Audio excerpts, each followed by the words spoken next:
Falta só a Analice.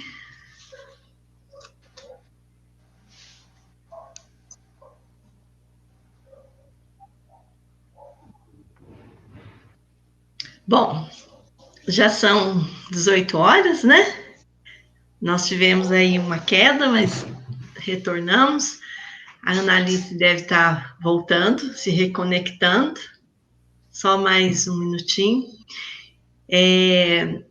Essa live, então, tem como objetivo, né, dialogarmos um pouco sobre a segurança alimentar e os impactos, né, que ela repercute enquanto política pública, né, nessas dimensões sociais e também nas dimensões econômicas. É importante uma contextualização, né, do que por que dessa live, né? Primeiramente, porque eu quero agradecer muito ao professor Luciel e à professora Carmen, né, que foram meus professores no mestrado, e que ao longo dessa formação, em muitos momentos, a professora Carmen e o professor Luciel referenciavam a importância das políticas públicas. Como aluno, como estudante, desacreditada das políticas públicas, eu sempre não via muito êxito, né? No entanto, eu fui parar aí em uma situação como secretária de promoção social, e neste contexto eu percebi a importância, né, de que as políticas públicas realmente sejam eficazes numa garantia, né, de direitos, principalmente num país em que nós vivemos, em que conforme mudam, né, os gestores, as governanças, mudam também as formas de fazê-lo. Isso também foi uma questão que me instigou muito. Quero agradecer aqui a Analice, né, que trabalha na Emater, que é uma pessoa que sempre se responsabilizou muito com essa questão, né? Principalmente, uma vez eu fui também num evento que ela me convidou pela Emater, falar com as mulheres, né, da zona rural, e eu achei que eram umas 30 mulheres. Quando eu cheguei lá, tinha umas 200 mulheres no galpão. Falei, ai, que eu vou fazer com isso? E aí, uma forma muito espontânea, né, delas conversarem, falar de si mesmas. Então, assim, foi muito engrandecedor. Quero agradecer a sua participação aqui também nessa live, Analice, com a gente. E com relação aos alunos, né, da PUC, os alunos do professor Luciel, que são da engenharia de produção, os quais eu tive o prazer de recebê-los no banco de alimentos, enquanto eu estava ainda como secretária, e eles despertando, né, o interesse na sua pesquisa de trabalho de conclusão de curso sobre o banco de alimentos, sobre como se chegou, né, como se chegavam até ali esses alimentos, como eles eram redistribuídos, como se dava esse trabalho. E naquela euforia, naquela alegria de falar sobre uma coisa que é muito boa, né? Eu me senti ali bem impactada, né, com o interesse de jovens, né, nesse processo de segurança alimentar. Então, eu aqui, pensando, né, nessa questão, e hoje, principalmente, onde nós corremos um sério risco, né, de ter retrocessos e de que a alimentação possa ser aí uma moeda de troca, né, isso me preocupa demais, né, de que por uma cesta básica, uma pessoa possa aí ficar sem opção de fazer as suas escolhas. Então, o objetivo aí dessa live é de conversar com pessoas que estão queridas e tão grandiosas aí, que vai aí contribuir, né, com o seu conhecimento para todos os que estão aqui. Nós já estávamos aqui um pouco antes e aprendemos muito, então isso é muito gratificante, é muito bom. Eu quero agradecer imensamente cada um de vocês. Eu gostaria, então, né, diante de tudo isso que cada um tem para nos ofertar aqui, a nível de conhecimento, a nível de suas práticas laborais, a nível, né, seja dando aula, seja atuando ali direto com as pessoas no campo, seja lá fazendo pesquisa, né? Eu gostaria de aproveitar muito esses momentos ouvindo cada um de vocês.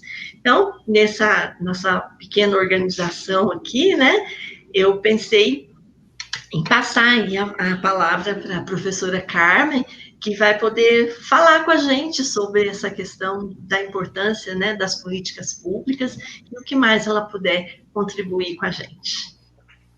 Bem, boa noite, Luzia, boa noite, Luciel, aos demais colegas. Queria agradecer muito esse convite de estar aqui.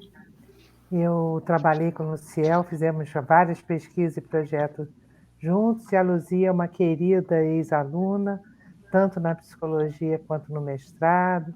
Desenvolvemos muitos projetos em postos, no estágio de psicologia. Então, é uma pessoa que eu admiro muito e fico muito contente de estar aqui com vocês. Os demais ainda não conhecia, conheci hoje, mas tenho certeza que vamos continuar. Agora, o que eu queria conversar um pouquinho, quer dizer, a minha razão aqui, eu venho trabalhando alguns dias com essa relação ambiente e sociedade, né? Ambiente do ponto de vista amplo, né, que inclui as pessoas, inclui tudo, não só paus, pedras, árvores e o céu, né, mas todas as pessoas que ali habitam e se relacionam, e a sociedade, as pessoas, né? Então, quando me pediram para falar sobre política pública, eu estou falando um pouco, e eu juntei, né, a política pública e os gestores, né, quem faz a política pública, né? E vou buscar lá na psicanálise alguma ajuda para a gente poder falar legal disso aí, né? Então, vou só pontuar, que eu acho que vocês todos já sabem, mas só para a gente estar falando a mesma coisa. O que é uma política pública, né? Política é relação de poder. Quando se discute política, se discute relações de poder. Quando eu ouço alguém dizer não gosto de política, eu digo, opa, como é que alguém vai abrir mão das relações de poder? Não podemos abrir mão disso, né? Não podemos nos alienar disso, né? Mas, enfim, então política vai decidir o que do bolo vai para quem, né? Quais são os grupos que recebem, o quanto recebem, de que jeito recebem. E isso são os acordos, né, que são feitos na sociedade, na civilização, é o tal do pacto social, né? É o pacto que mantém os grupos aí de alguma maneira ligados uns com os outros, as regras de reivindicação e de demanda desse grupo e como esses grupos se organizam e exigem as questões. No Brasil, a gente vive um momento em que parece que isso tudo está uma confusão danada, né?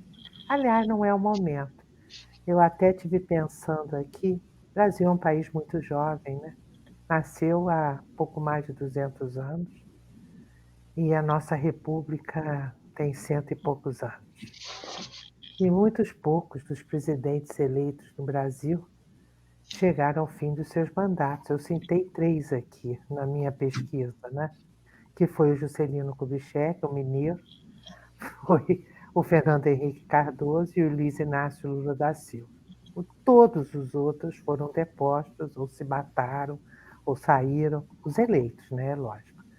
Então você vê que o pacto social, quer dizer, as instituições não conseguem ser um veículo bom, ser uma arena boa para se discutir o pacto social, né, para implantar isso, para resolver isso. Nós, então, vamos vivendo nessas imensas adversidades, fazemos, às vezes, algumas políticas que a gente chama agora de ações afirmativas, que são para tentar resgatar algumas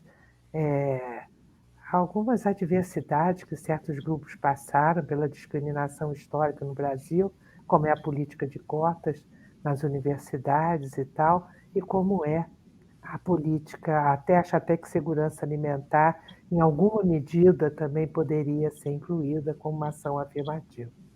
Mas, enfim, estamos lidando com isso aí. Então, fiquei pensando que a gente podia conversar, a minha preocupação, qual a qualidade, né? Que lideranças nós temos tido, que só tivemos 3 que conseguiram terminar os seus mandatos. Que lideranças são essas que não conseguem articular, né, essas instituições? E que instituições são essas que não se mantêm, não seguem o seu propósito? Então, fiquei pensando, né, no Freud, que tem um livro muito interessante, Psicologia das Massas e Análise do Eu, em que ele estuda a psicologia das massas, né? E qual é a psicologia do grupo, né? De vários grupos. Bom, os grupos eles estão ali irmanados por interesses comuns, por regras de funcionamento. São as instituições, né? Uma família é uma instituição. Uma torcida de um time é uma instituição.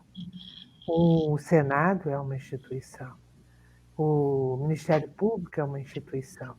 Então, independente da sua importância, né, ou da sua visibilidade, são todas instituições. E o que faz que essas instituições se mantenham, né? Todos os do grupo têm a ilusão, falo ilusão mesmo, de que são todos amados igualmente pelo líder. Isso é interessante, né? E isso os mantém confiantes de que, quando eles reivindicarem, os líderes vão dar ouvidos, vão ter canais de reivindicação, canais de comunicação, e vão estabelecer esses contatos.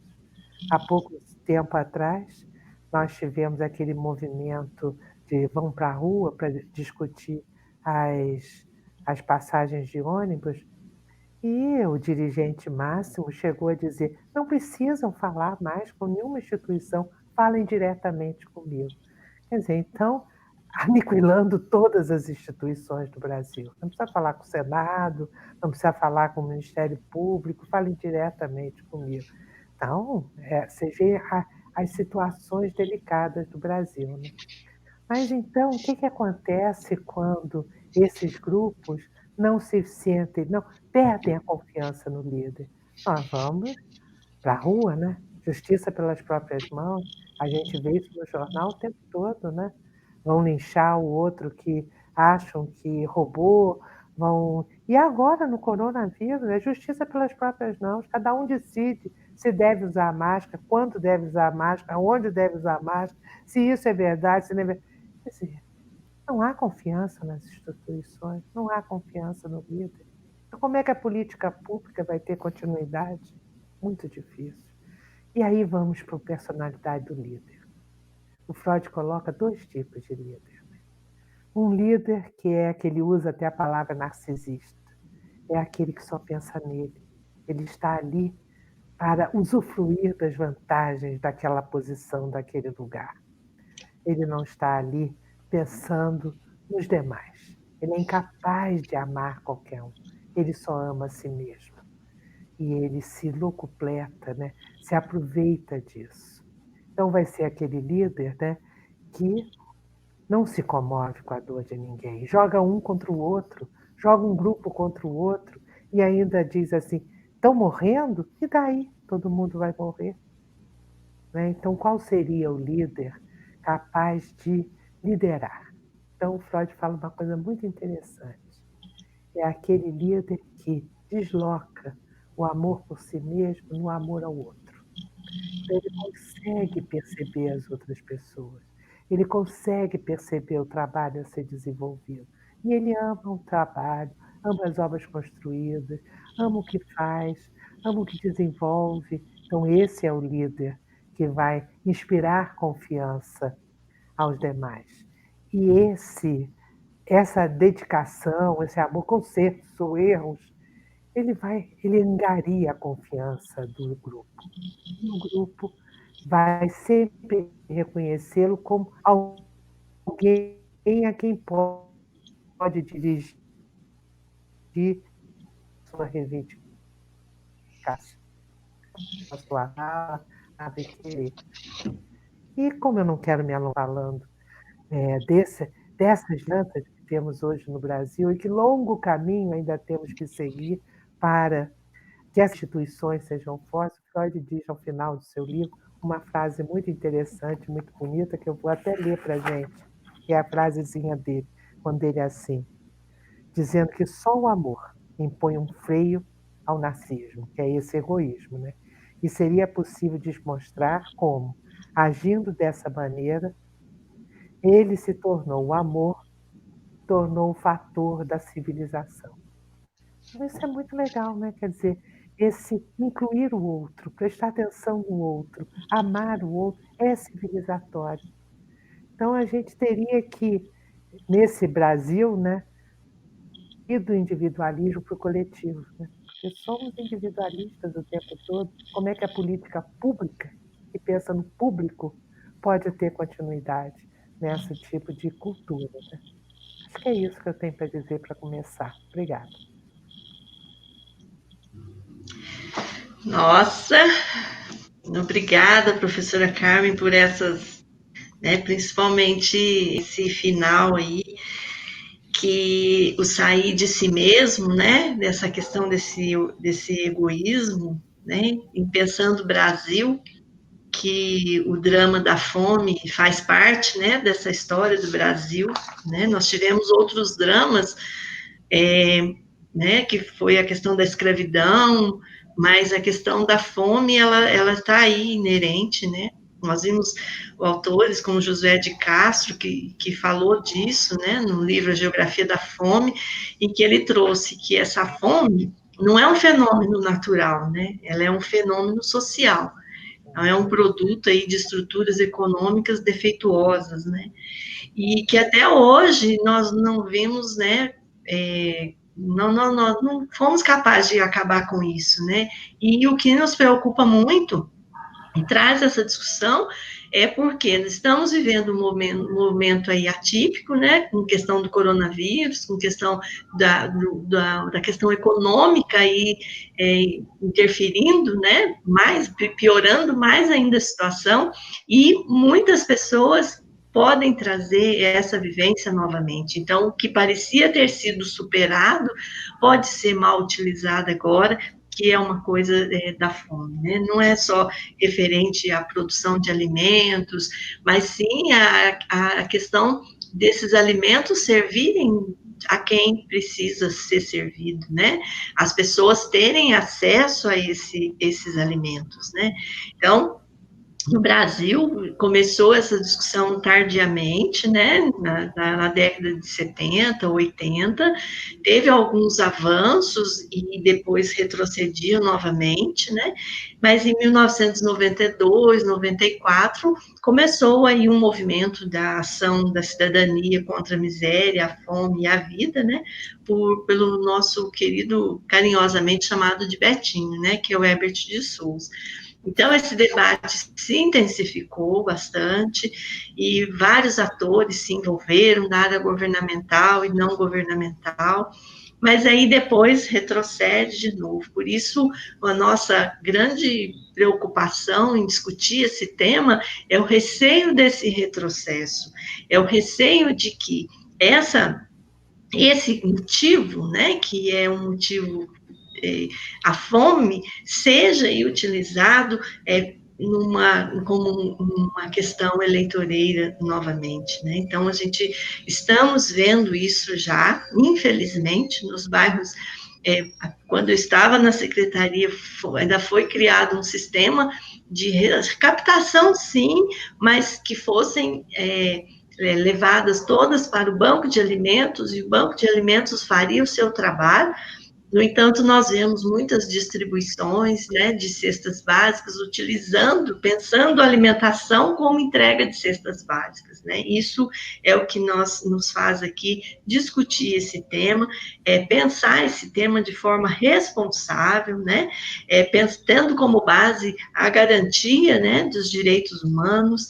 Então, essa garantia que vai possibilitar as pessoas terem acesso a uma alimentação com qualidade, uma alimentação com continuidade, né? Porque a pessoa não tem fome só quando quer, né? Não, a gente não coloca as pessoas assim, não, agora você espera, porque não é o momento de fazê-lo, né? Então, nós temos que lutar por essa sequência nesse trabalho, né?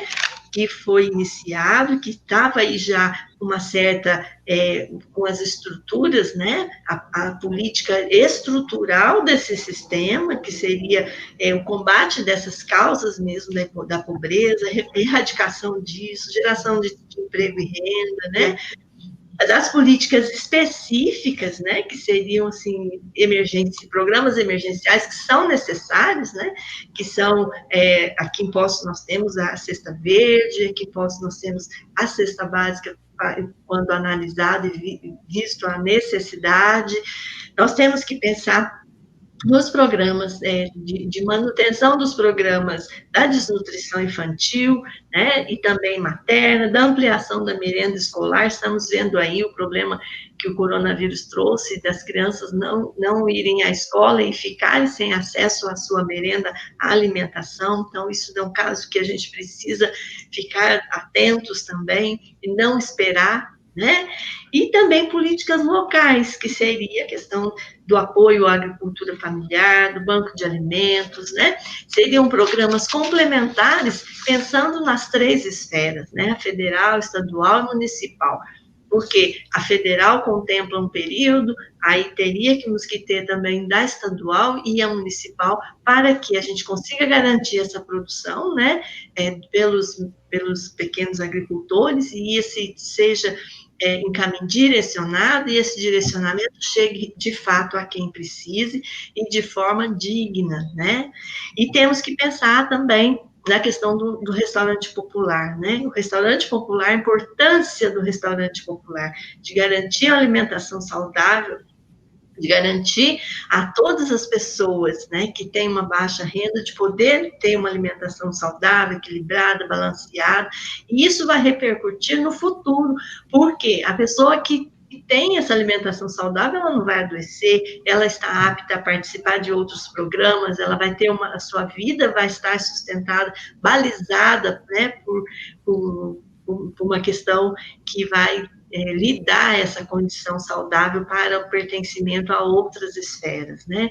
Então, é preciso pensar muito nessa continuidade tanto do banco de alimentos com estrutura, mantendo a agricultura familiar, erradicação aí da pobreza e também o restaurante popular.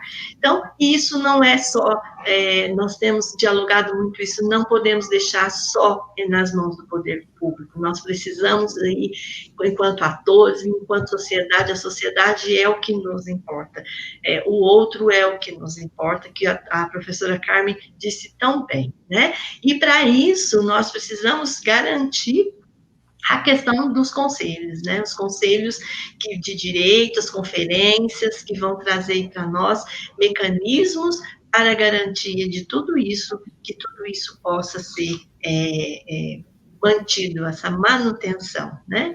Então, esse investimento iniciou bem, numa esfera maior, estamos observando uma diminuição desse investimento, isso é muito sério, né? Nós temos que lutar por isso. E pensando, como nós podemos pensar nisso para hoje, né? Hoje, com a questão aí dessa pandemia que estamos vivenciando, muitas pessoas desempregadas, cabe a cada um de nós, enquanto cidadãos, pensar nessa garantia e não deixar acabar, não deixar minimizar, porque é previsto, né, que muitas pessoas passem fome por causa disso. Então, eu gostaria agora de passar essa discussão para o professor Luciel, que vai conseguir falar para nós, né, dessa questão do pequeno agricultor, dessa logística toda, para que a gente consiga compreender como que sai de um lado e vai para o outro. Muito bem, boa noite a todos. Eu agradeço o convite da Luzia para participar de um tema tão importante e discutir um pouquinho os rumos que a gente está tomando e as necessidades e possibilidades, né?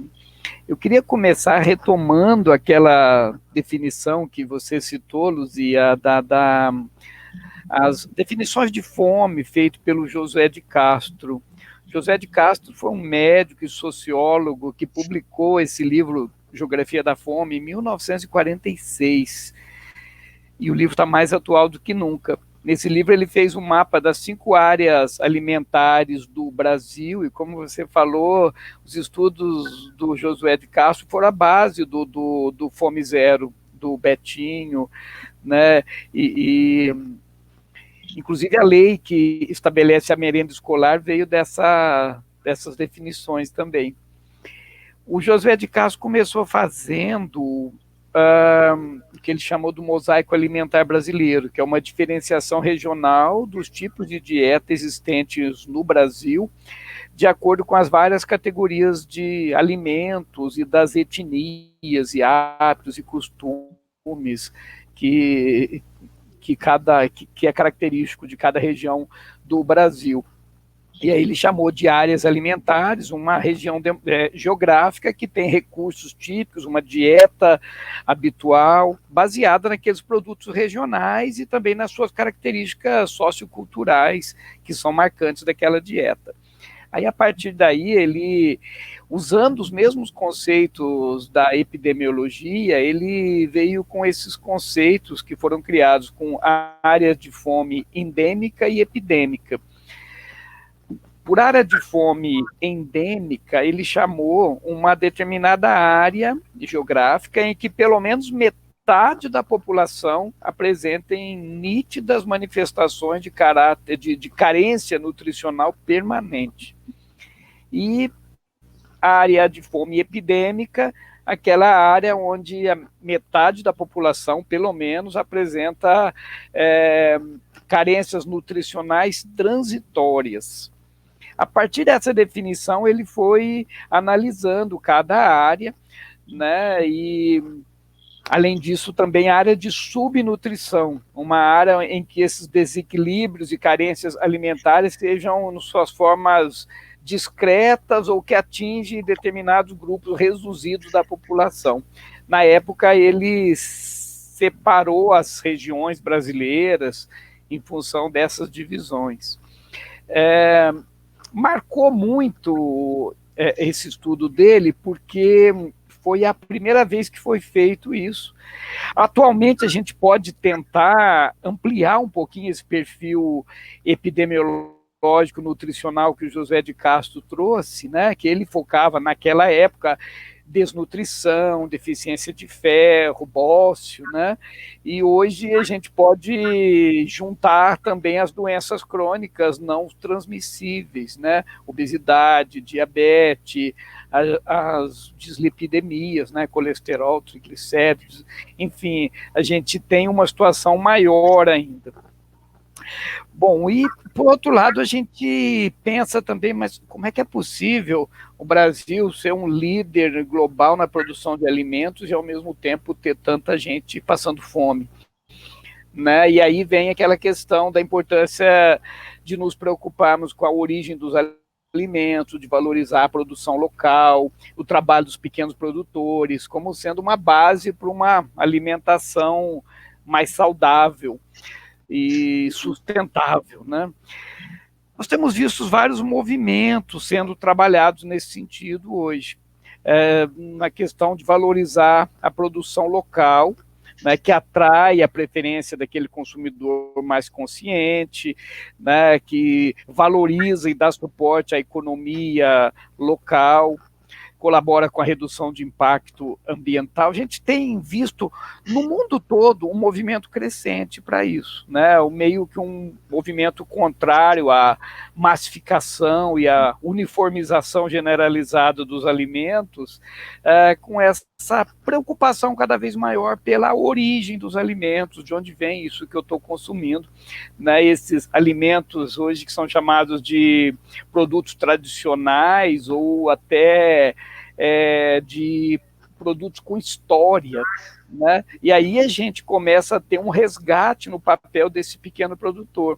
Os alimentos tradicionais estão ligados ao saber fazer do agricultor, a forma como ele processa o alimento, com as matérias-primas locais. E aí sim, o alimento que é produzido e consumido em cada região passou a ser mais uma diferenciação cultural e gerou os costumes, né, uma valorização dos costumes gastronômicos, a identidade daquela população. É por isso que são chamados também de alimentos caseiros, artesanais, produtos da terra, etc. Né? É muito interessante ver que o mercado consumidor está redescobrindo esses produtos tradicionais. Eles sempre estiveram disponíveis para o consumidor, mas não era visto desse ponto de vista, não tinha tanta importância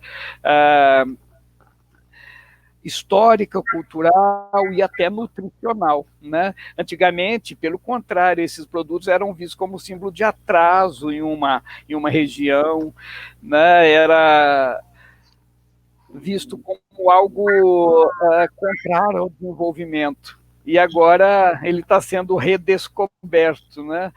Deve-se muito mais a essa busca dos consumidores por um alimento mais natural, mais saudável, mais saboroso, e também, ao mesmo tempo, que se percebe que, ao consumir alimentos locais, eu estou valorizando a economia local e a produção. Então, você tem vários movimentos surgidos para isso. Além das lembranças afetivas, enfim, tem muito estudo mostrando que quanto mais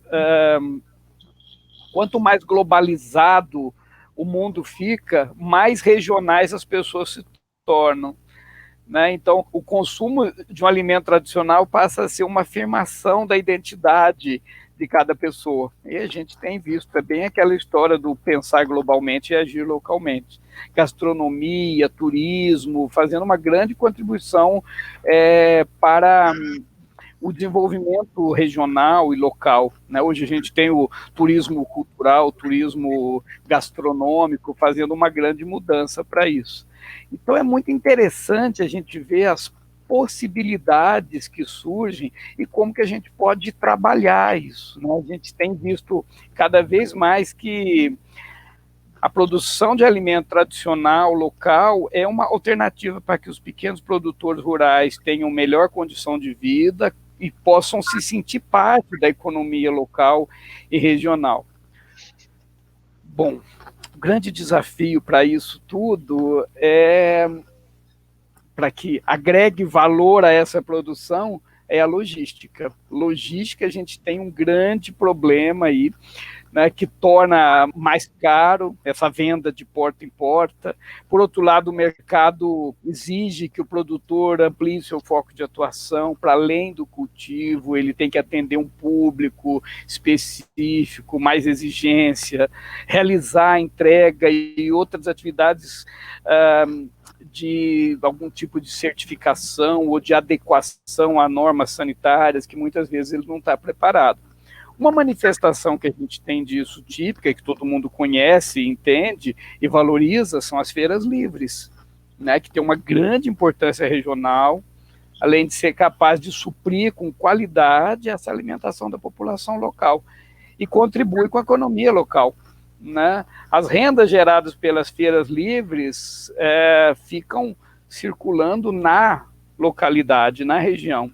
Feira Livre hoje é visto como uma ação social para a comunidade e proporciona um patrimônio cultural, um meio de comercialização diferenciado para a população, gerando renda no próprio município. Então, isso tudo faz parte de uma visão mais ampla do que a gente consegue compreender, e a partir daí eu queria chamar a próxima participação da Analice, que vai abordar um pouco essa questão da segurança alimentar e os programas de políticas públicas trabalhados pela Emater para alimentação. Obrigado.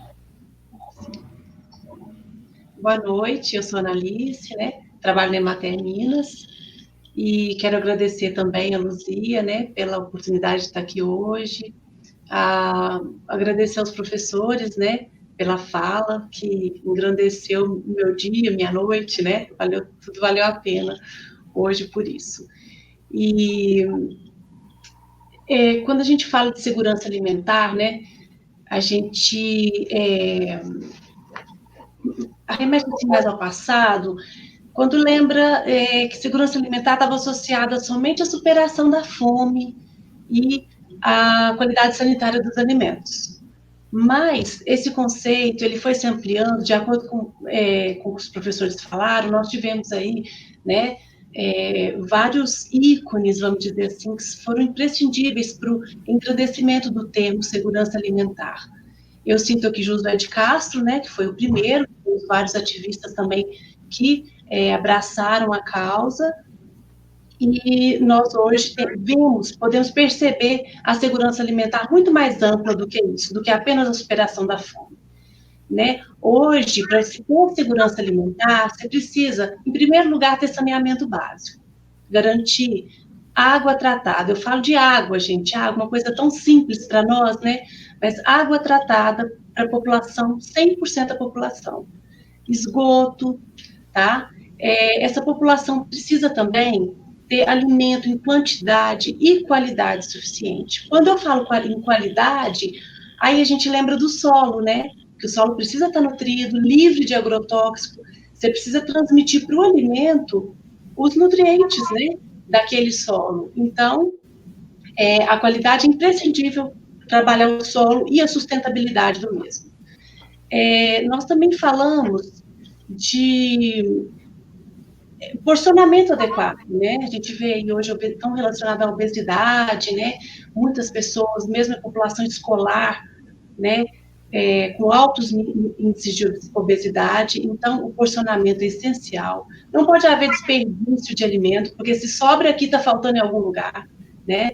O transporte também precisa ser considerado, ou até evitado, né? Porque à medida que você evita o transporte em longa distância, você está dando preferência ao alimento regional.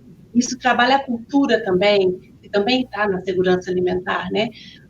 Valorizar a cultura alimentar de um povo. E as políticas públicas, né? Que envolvam agricultura, nutrição, saúde. E nós precisamos, sem dúvida, ao falar de segurança alimentar, lembrar dos nossos conselhos, que foi através deles que nós conseguimos essa evidência no termo segurança alimentar, né? E, para resumir, as pessoas precisam ter uma alimentação digna, sem que comprometa outras necessidades básicas das pessoas, né? Não pode comprometer o vestuário, não pode comprometer nenhuma outra necessidade básica. Nós precisamos de alimento de qualidade, livre de agrotóxico, de preferência, né? Então, será que a gente podia, considerando tudo isso como segurança alimentar, a gente podia pensar que nós estamos num cenário de total insegurança alimentar? Né? Fica aí o questionamento. E eu trabalho na Emater, como falei para vocês, né? A Emater é uma empresa que já está há 71 anos trabalhando com a extensão rural, e nós temos um papel muito importante nesse desenvolvimento da política pública relacionadas à segurança alimentar, né? Hoje eu posso falar para vocês que nós trabalhamos algumas políticas públicas mais importantes relacionadas ao tema, que seria o PAA, Programa de Aquisição de Alimentos, tá? Poços de Caldas é contemplado com o PAA há muitos anos. Nós temos o PRONAF, que é uma linha de crédito, né? Muito utilizada pelo agricultor também. Nós temos o PNAE, né? Que a Lei 11.947, dentro do PNAE,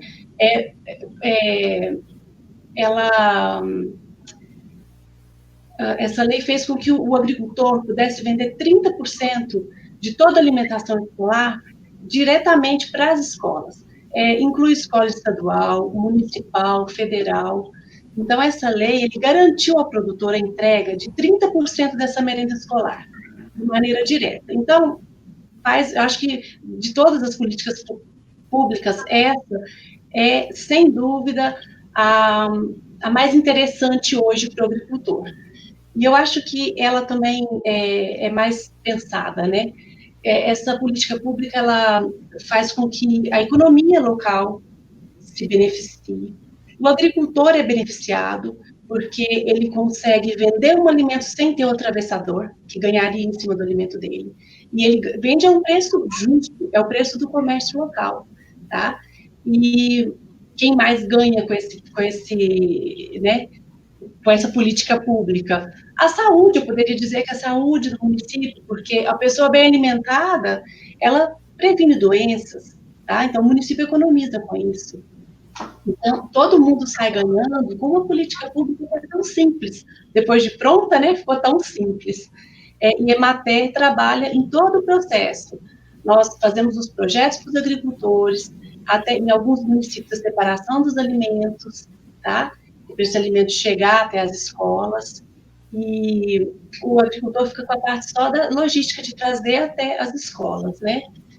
E temos também, além dessas políticas públicas, nós temos outras ações que, às vezes, elas vêm acompanhadas de política pública, mas, atualmente, aqui em Poços, elas não estão acompanhadas de política pública, mas são ações relacionadas à segurança alimentar, que são as feiras livres, citado pelo professor Luciel, que é de grande importância, né? Nós temos as feiras livres, a Emater acompanha todo o processo da feira, desde a produção até a comercialização, o trabalho nas agroindústrias, né, a qualidade sanitária dos alimentos, a manipulação de alimentos, a gente orienta, dá cursos, né, aos manipuladores de alimentos, e o trabalho com hortas também, que é um trabalho muito interessante, porque não adianta o agricultor vender, né, e não consumir. A gente tem um trabalho com horta, valorização a gente chama de punk, né, das hortaliças não convencionais, que também eu considero muito importante e está relacionada à segurança alimentar, né. Mas a gente não pode esquecer que, para acontecer todas essas políticas públicas, nós precisamos muito do apoio dos conselhos municipais, os conselhos participativos. A Luzia citou até o que seria um conselho, né, a função de um conselho, mas ele é imprescindível, porque como a gente está numa sociedade, assim, eu digo que não muito avançada na parte moral, né? A gente vê por muitas vezes nossos direitos sendo destituídos, a gente vê tudo isso que acontece, nós precisamos sim de pessoas, cidadão comum, para estar ali garantindo a fiscalização da aplicação das políticas públicas, de todo esse recurso que chega, para controlar, planejar ações e deliberar, tá? Eu acho que esse seria o principal papel de um conselho municipal. E sem contar que é uma das formas mais legítimas, né, da gente exercer cidadania. No meu trabalho na Emater, sabe, todo esse tempo que eu estou na Emater, eu já vi muita coisa acontecendo, muita coisa boa acontecendo por causa da ação dos conselhos municipais, tá? E nós tivemos aí em 2019, né, logo que o nosso presidente assumiu, a gente teve aí a extinção mesmo do CONSEA, que é o Conselho Nacional de Alimentação e Nutrição, de Segurança Alimentar, né, Conselho Nacional de Segurança Alimentar e Nutricional. Então, nós tivemos essa grande perda. O Conselho Nacional, ele era muito importante, foi muito importante, por tudo que a gente tem hoje, pela Lei Orgânica de Segurança Alimentar, pelo Plano Nacional de Segurança Alimentar de 2011, por muitos ganhos que nós temos hoje, por esse todo reconhecimento da segurança alimentar, se deve ao CONSEA, tá? No início que ele foi criado, quando ele foi pensado, foi apenas para a superação da fome, mas ele ganhou uma dimensão muito grande, mas, infelizmente, nossos governantes não quiseram esse porta-voz tão importante, né, da sociedade para o governo. Então, foi uma perda grande, e nós não podemos deixar com que isso aconteça com os nossos conselhos municipais, né? Nós temos aqui, hoje, em Poços de Caldas, 31 conselhos municipais, tá? De diversos setores, diversas organizações, e a gente vê, eu faço parte do CAI e do CONSEA, né, que o CONSEA municipal, ele se manteve, né, e a gente vê tudo que a gente consegue é graças à ação do conselho, né, às vezes a gente pensa que é uma ação pequena, né, quando você está vivenciando aquilo ali no dia a dia, mas depois de um prazo maior, passa uns 3, 4 anos, você fala, nossa, se não fosse o conselho, isso não estaria do jeito que está hoje. Então, eu acho que é isso, né? Acho que a gente deve atentar muito pelos nossos direitos, deve atentar muito para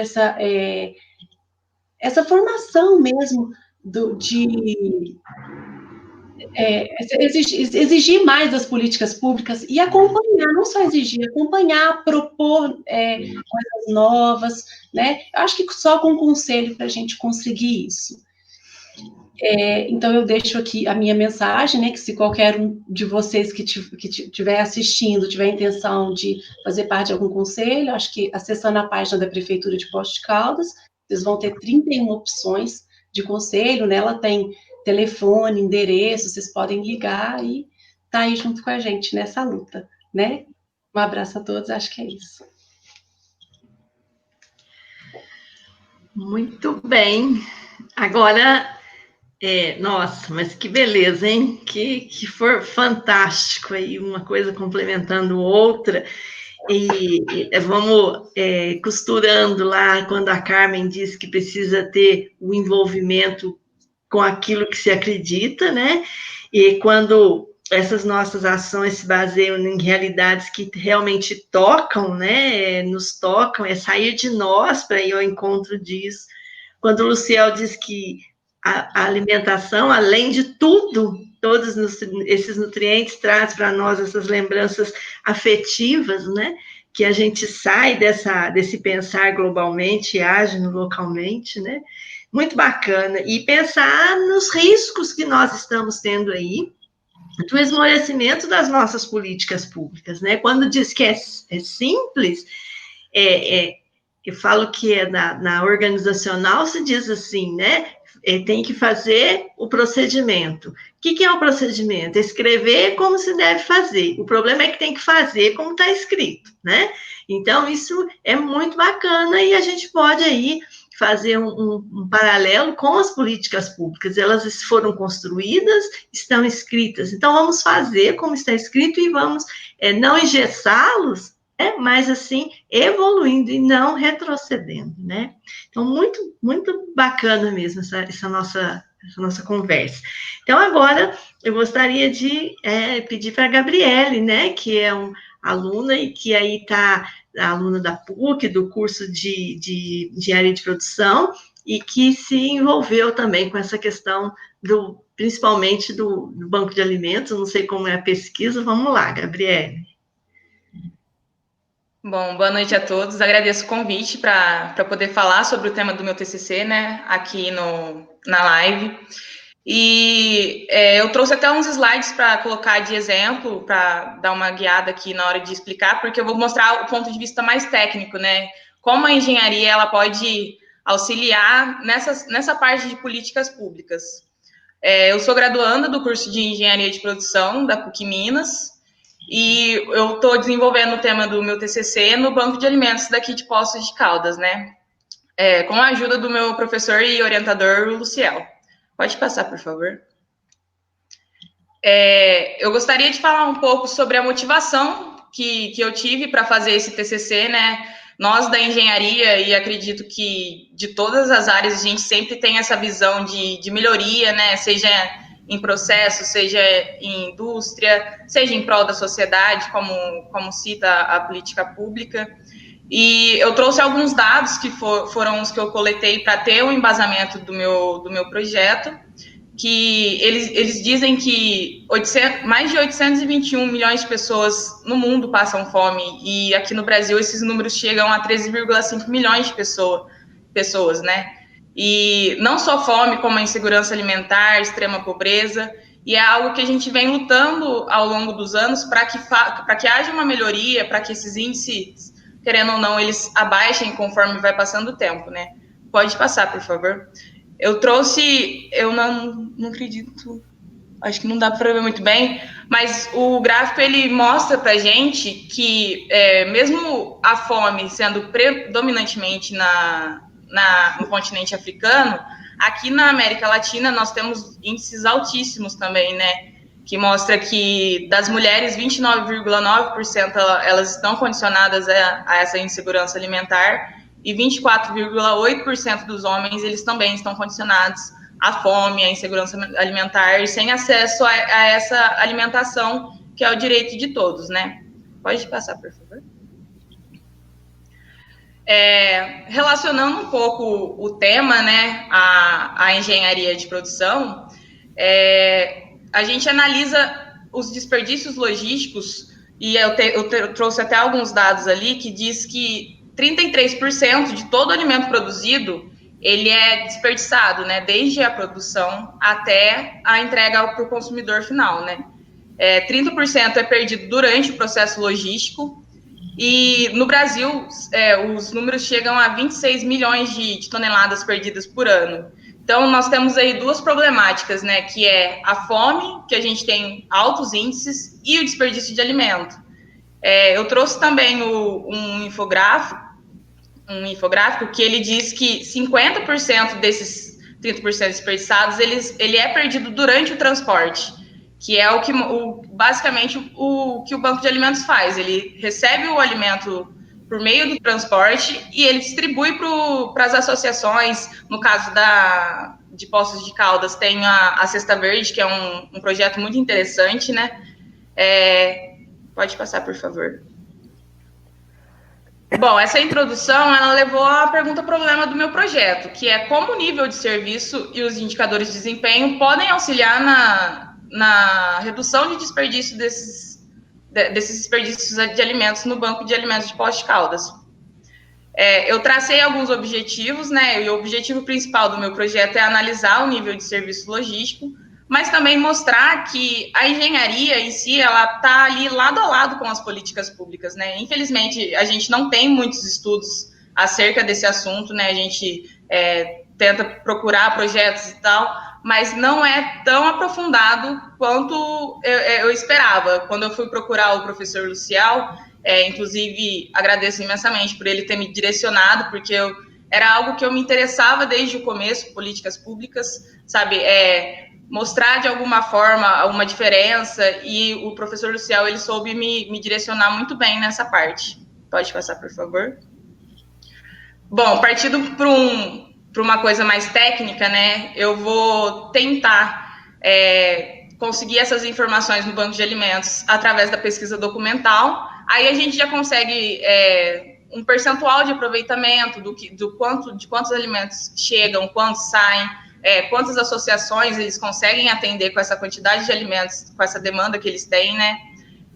Eu vou entrevistar e aplicar questionários, tanto com os colaboradores quanto para as associações, e através desses questionários eu vou fazer uma análise para ver qual é o nível de serviço logístico do banco de alimentos. Como eu disse, para ver o nível de serviço, mas também para mostrar que a engenharia ela pode auxiliar de alguma forma nesse quesito da política pública, porque a gente é tão condicionado à indústria, a processo, mas a gente também gosta de ver o resultado diretamente com a população, né? Eu, pelo menos, tenho uma visão muito ampla em relação a isso, então eu acho que vai ser um projeto muito interessante, um projeto diferente, como eu já ouvi, e acredito que a gente vai ter êxito nesse projeto aí, né, professor? Com certeza.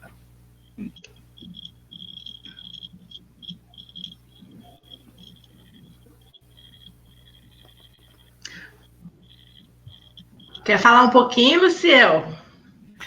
Eu queria só complementar que é uma iniciativa diferente, como a Gabriele falou, né? Olhar de que forma que a engenharia de produção pode ajudar a implementar políticas públicas, trabalhando dessa forma com as iniciativas que já existem na cidade, mas com um olhar mais técnico, né? Então, a partir do momento que o trabalho vai calcular os índices de serviço logístico, o nível de serviço logístico, calcular alguns indicadores de desempenho, a partir daí a gente consegue fazer sugestões para melhoria, para melhor aproveitamento de toda a estrutura e de todos os alimentos que já existem. É essa a contribuição que a gente quer dar. Professora Carmen quer falar, né, professora? Quero. Eu gostei muito das falas todas, né? Mas você vê, tanto na fala da Luzia quanto da Gabriele, fica uma questão, como se fosse uma frustração, como é que a gente tem tanto conhecimento técnico, avançamos tanto e não conseguimos fazer uma boa gestão de uma situação tão crucial, né? Eu trabalhei há muitos anos como gestora, como planejador, e essa era a frustração, porque a técnica entra depois da discussão política. A discussão política vem antes, que é aquela questão que eu falei antes. Decidir o que vai para quem, como, quais são os grupos beneficiados. Então, nessa discussão, não é só o alimento sai do produtor e chega no consumidor. Qual é a empresa de transporte que vai ser beneficiada? Qual é o frigorífico que vai ser beneficiado? Qual é o isso? Então, é a discussão. Essa discussão antecede a logística. Então, acho que é aí, sabe, que a gente precisa, talvez, nos desenvolvermos como sociedade, né? Melhorarmos essa arena de discussão. Porque a Gabriele tem razão, ela vai ser ótima. A engenharia de produção é fantástica para gerir um produto. É justamente a produção, um processo. Mas a questão é a política antes, né? É aí que é o ponto. Quando essa discussão anterior, né? Porque, como a Luzia falou, os programas são feitos, os métodos, o processo, o objetivo, o planejamento, sim, e antes, né? Que é a gestão. Essa arena é que está mal, né? A gente não tem um espaço uma arena garantida, eficaz, eficiente, que aquelas decisões não se superpõem umas com as outras, que uma anula a outra anula uma, outra, e a gente não faz, né, adiante. Então, essa é uma questão séria. Eu acho que a gente fica muito frustrado, né? Muito triste, né, de ver que há um conhecimento, a sociedade se desenvolveu, o conhecimento técnico é enorme, nós somos capazes de equações mais complexas, mas não somos capazes de nos entendermos como seres humanos, né, para fazermos essa boa distribuição, né? Eu só queria completar isso. Caio, Vocês estão me ouvindo bem aí? sim, Vamos. Então, primeiramente, boa noite. Queria agradecer aí o convite do professor Luciel para estar participando da live. E queria dar os parabéns também à Luzia e todo o pessoal que trabalha lá no Banco de Alimentos. E dizer que o trabalho que vocês fazem lá é espetacular. Apesar da nossa visita, foi ser um pouco curta, mas o trabalho que vocês fazem é bem legal. E visitando aí o banco de alimentos, deu para entender um pouco sobre a logística, a organização daí é muito bem feita, a distribuição dos alimentos, toda a separação, né, para ver se estão em condições de consumo, é uma coisa bem legal de se observar. E aqui na região também é um pouco difícil encontrar, né, cidades que possuem bancos de alimentos ou algo parecido. Aqui mesmo em Pouso Alegre, cidade que eu moro, não sei se tem alguma coisa parecida. E falar que essa questão de segurança alimentar, política pública, é algo muito importante ser discutido, né? E eu acho também que a segurança alimentar, ela é totalmente dependente da situação socioeconômica do país, né? Eu acho que apenas maximizar a produção de alimentos e criar estratégias para evitar a perda não é suficiente. E acho que tem que ter um incentivo do governo por melhores condições de trabalho. Eu acho que o uso da tecnologia é algo fundamental, né? Até porque, tanto na parte de produção como da distribuição, se você não tiver uma tecnologia adequada, você não consegue, né, manter os produtos, os alimentos, ainda mais voltado para a parte do agronegócio, pessoal que trabalha no campo.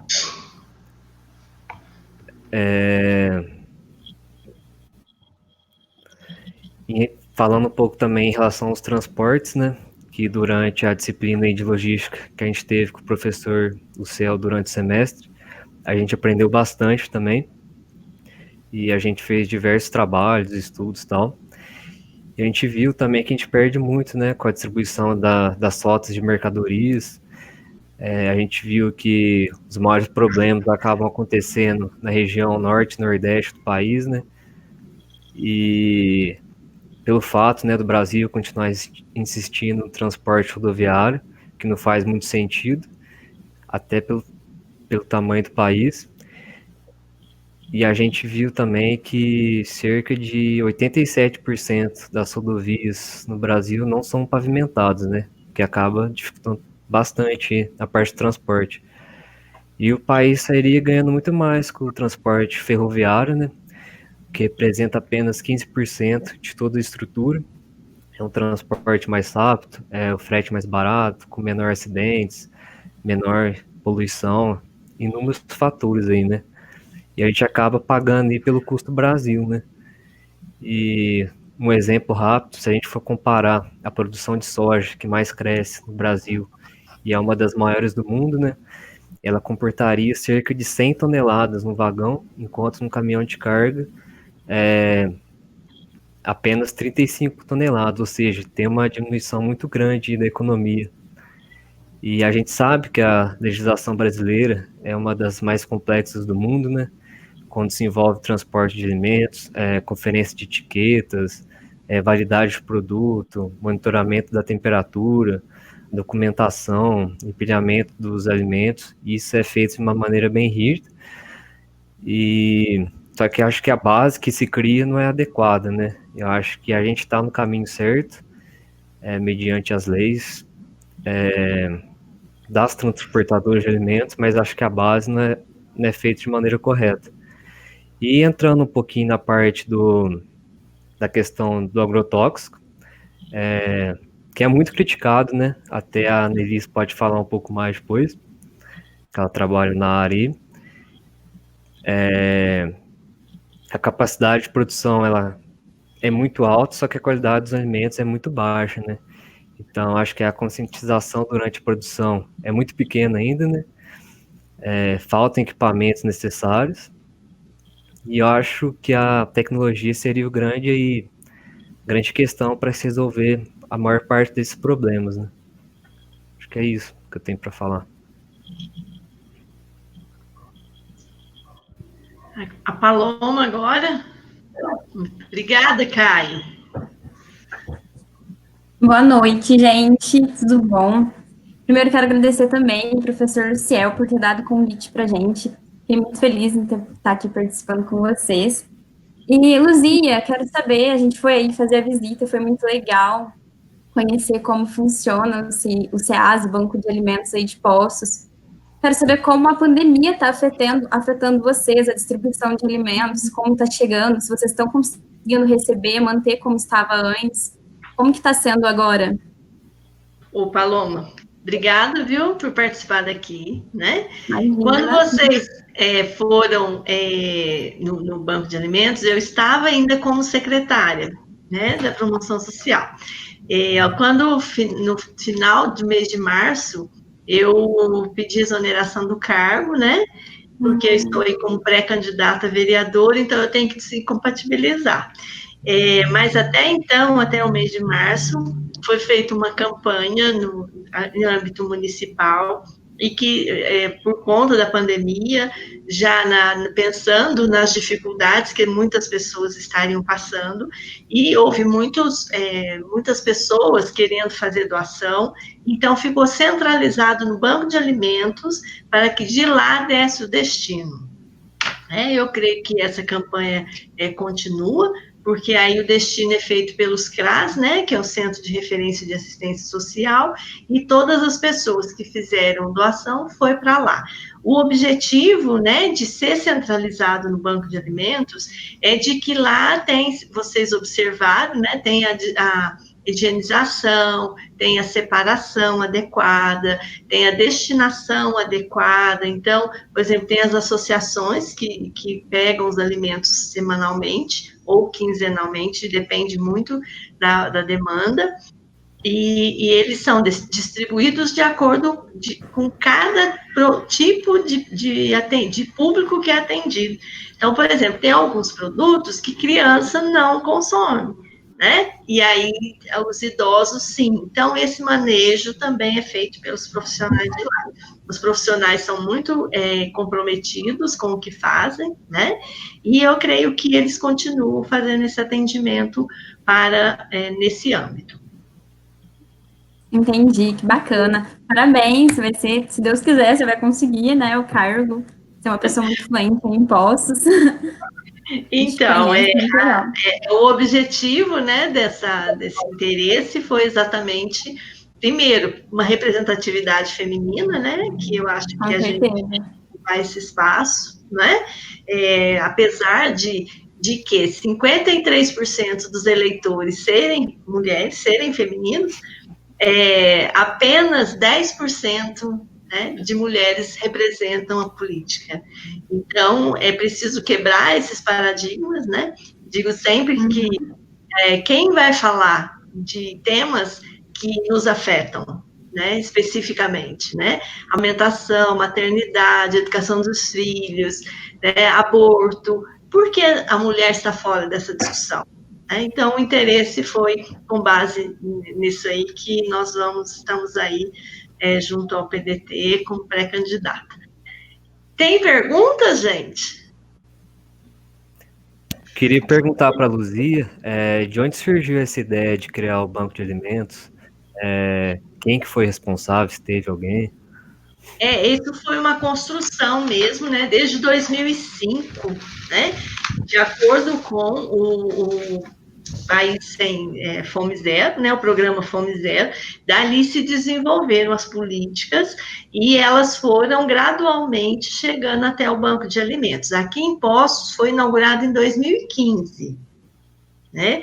Entendi. Agora, em 2018, recebemos um recurso para ampliação do Banco de Alimentos. Então, isso estava em fase de ampliação também do Banco de Alimentos. O que precisa agora, temos o PAA, né, que a Analice falou, mas nós temos que ter um programa municipal também, que seria um programa que destinasse recursos para a aquisição de alimentos em momentos de entre safra, momentos em que o recurso federal não está, porque o recurso federal ele cumpre 9 meses, mas aí ficam 3 meses sem recurso, então precisa também de leis que garantam, né, essa continuidade. Isso é importante demais da conta, porque essa continuidade? Porque as pessoas não têm fome lá só no Natal, só naquela data específica, né? Então, nós precisamos sair dessa lógica de que da doação, da caridade, para uma garantia de direitos a uma alimentação saudável, para que isso evite males maiores que nós já vivenciamos tanto aqui no Brasil, né? Eu, a Carmen, o Ciel, a gente pode dizer que nós vimos de perto como que era isso, né? Vocês não viram, ainda bem, né? E nem precisam ver, mas nós víamos muito isso. Além, né, se nós aprofundarmos nessas políticas da questão social, nós vimos pessoas não poderem ficar no cuidado de seus filhos, porque elas não tinham como alimentá-los. Então, isso é muito triste, né? Carmen, pode falar, Carmen? Luzia, eu fico pensando, você falou uma coisa importante, né? Sair dessa lógica da caridade, né? Porque o Brasil é feito por brasileiros. Então, além de todos os direitos, né, que todos temos iguais, a questão é o seguinte: um trabalhador com fome não trabalha. Uma criança com fome não aprende. Uma mãe com fome não alimenta os seus filhos. Então, como é que esse Brasil vai ocupar esse espaço continental, explorar essas riquezas, dar bem-estar, não só ao brasileiro, ao mundo, né? Poder dar uma lição de como se erguer aqui ao sul do Equador, se as pessoas não estão alimentadas. Então, a política da segurança alimentar é algo mesmo essencial. Não é por caridade apenas. Caridade, ótimo que seja. Mas não é essa a questão. A questão é uma questão de política nacional, né? É olhar para o brasileiro e de achar que o brasileiro que nasceu aqui, ele precisa ter esse cuidado, ele tem que ter esse direito reconhecido. Senão esse país não sai do seu atraso, né? Porque não consegue trabalhar. Eu acho que é mudar a lógica, né? Mudar a ótica, né? Inclusive, Carmen, José de Castro, assim que ele se formou, ele foi trabalhar em uma empresa, né, uma indústria. E ao atender bastante operários, e ele falou ele foi demitido, né, da indústria. Ele falou que o que as pessoas sentiam era fome. Por isso aquele desânimo, por isso aquele cansaço, por isso a pouca produtividade. Então, aí você complementou, e mãe não consegue, né, alimentar seus filhos, cuidar. E quantas mães, quantas famílias nós sabemos, próprio na FEBEM, a antiga FEBEM, né, Roberto Carlos, que é tão famoso, a mãe dele deixou ele na FEBEM por cuidados elementares de alimentação. Então, isso, a segurança alimentar é um direito que o Juliano tá colocando aqui, né, Juliano? É uma alimentação, é um direito básico, né? E daí você evita muitos outros males, né? Então, essa questão dessa garantia, a questão de manutenção de políticas públicas que dê condição dessa sequência, porque nós precisamos disso para a gente conseguir evoluir, melhorar mais, né? Esse negócio de ficar dá um passo para frente, 3 para trás, consegue um conselho forte que começa essas aquisições, volta de novo, porque muda o gestor e acha que aquilo não é importante. Então, nós precisamos lutar, né, por meio dos conceitos para essa garantia. Mas é aquele gestor lá que eu falei no princípio, né? Aquele que é narcisista, que pensa nele, na sua vaidade, na sua situação, e não pensa no papel que ele está ocupando ali, né? Luciel, fala aí. Eu gostaria só de fazer Tem só uma pergunta, Beth, você podia já aproveitar e falar. A Beth fala assim, o papel do Estado com a criação de políticas públicas é fundamental quando se quer, de fato, justiça social. Infelizmente, vivemos tempos em que a justiça social não é prioridade de quem ocupa o cargo de chefe de Estado. Sem dúvida. Eu queria só complementar o que o Juliano falou. Eu acho que uma das formas da gente trabalhar mais políticas públicas e distanciar do assistencialismo é criar mecanismos para que realmente a gente deixe de ser um país que desperdiça tanto alimentos. Um exemplo desse é um projeto de lei que foi aprovado na Câmara, que agora voltou para o Senado, tentando regular a doação de alimentos excedentes por parte de supermercado, restaurantes e outros estabelecimentos. Porque até então a gente temos ainda, né, a lei ainda não está aprovada, tinha um impedimento de que qualquer problema que aconteça com um alimento doado, sei lá, uma intoxicação alimentar, por exemplo, seria responsabilidade de quem doou. Né? Então, isso impedia muito restaurante, supermercado e outros estabelecimentos de fazer essa doação. Então, agora, a ideia é facilitar o escoamento dessa produção para que não tenha mais responsabilidade do doador. Tá? E aí a gente consegue incluir muito mais pessoas e evitar esse tremendo desperdício de alimento que acontece no país. Muito bem. Gente, nós estamos aqui estourando no nosso tempo, que coisa boa, cara. Que coisa boa. Estou muito feliz. E eu gostaria que cada um de vocês aí fizesse as considerações finais. Quer começar pela mesma ordem, assim? Carmen? Posso fazer. Quer dizer, agradeço ter vindo aqui, é muito bom. Acho que a gente aqui também ficou assim, entre dois polos, né? O polo da política e o polo da da logística, né, da técnica, de como todos os procedimentos para ser bem-sucedido nessa segurança alimentar.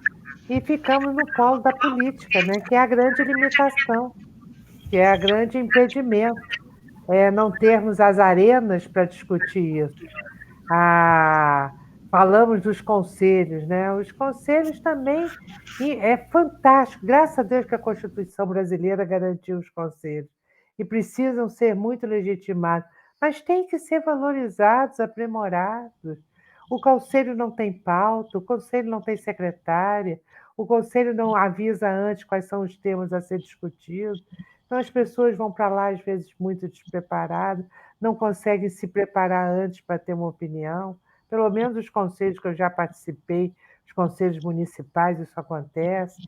Então, a gente precisa justamente isso, é tentar resolver a questão da arena política, avançar nisso, não descuidar disso, não achar que tudo vai dar certo só porque está escrito no papel que tem o conselho, né? E a gente poder, então, abrir o caminho para todo esse conhecimento que esses alunos trouxeram, que o professor Luciel trouxe, essa experiência pública que a Luzia tem, possam ser efetivamente funcionar, né, para a segurança alimentar. É isso que eu queria finalizar. E obrigada por estar aqui. Bom, professor Luciel? Agradeço muito essa oportunidade. Eu acho que tudo que foi falado aqui só mostra a tremenda importância que a gente tem de unir forças entre a parte técnica e a parte política, né, para que o Brasil deixe de ser um dos países que mais desperdiça alimento e que a gente acabe com essa tremenda contradição, né, ao mesmo tempo de ser um dos maiores países produtores de alimento no mundo e a gente ainda ter cerca de 50 milhões de pessoas com alguma restrição alimentar e quase 7 milhões de pessoas passando fome diariamente. Somente com mais vontade política e mais políticas públicas a gente consegue reverter essa situação.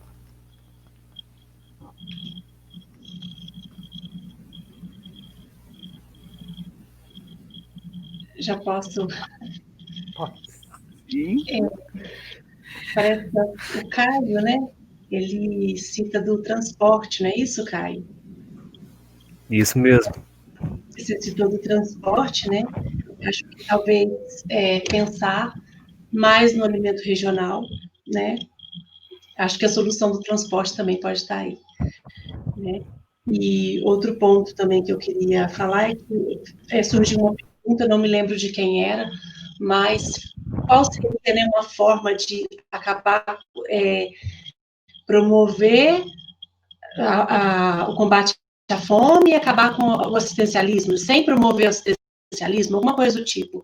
Eu acho que a resposta está nas políticas públicas de qualidade, tá? Quando você faz uma política pública que ela valoriza quem está inserido, que ela não dá de graça, né? Assim como é a do PENAI, que eu admiro muito, né?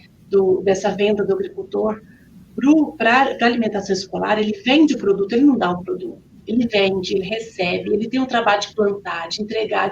Então, quando você tem uma política bem pensada, eu acho que está aí. Assim como a cota, né? Das universidades, tem muitas outras políticas públicas maravilhosas. Tá? E essas seriam as minhas considerações finais. Gabriele? Também o convite feito para participar da live, parabenizar pelo projeto do Banco de Alimentos, que é o que eu disse, a gente tem sempre um olhar tão voltado para a indústria, tão voltado para a técnica, e é essencial a gente ter esse olhar mais social, né? Mais voltado para a política. Então, gostaria de agradecer e tomara que dê tudo certo no projeto, né? Vamos ver daqui para frente na aplicação. Vai dar sim. Parabéns. Caio? Só tenho a agradecer também. Obrigado pelo convite aí, por estar participando da live. E eu acho que é sempre positivo você estar discutindo relações públicas, alimentos, você adquire um conhecimento que você não tinha, passa sua visão, esse negócio de debate é sempre muito importante, e no mais é isso. Muito bom. Paloma? Eu também quero agradecer a oportunidade de estar aqui com vocês. Professor Céu, muito obrigada por ter convidado a gente. Luzia, obrigada por ter nos recebido, por ter nos mostrado uma visão totalmente diferente do que a gente já imaginava, né? Não acreditava que tinha tanta gente que passava fome, que conseguia receber tudo isso. Então, muito obrigada pela oportunidade. É sempre bom estar falando sobre isso. Conhecimento nunca é demais, né? Muito obrigada. Muito bem, conhecimento nunca é demais, e é isso mesmo. Eu quero agradecer muitíssimo a esse time, né, maravilhoso daqui.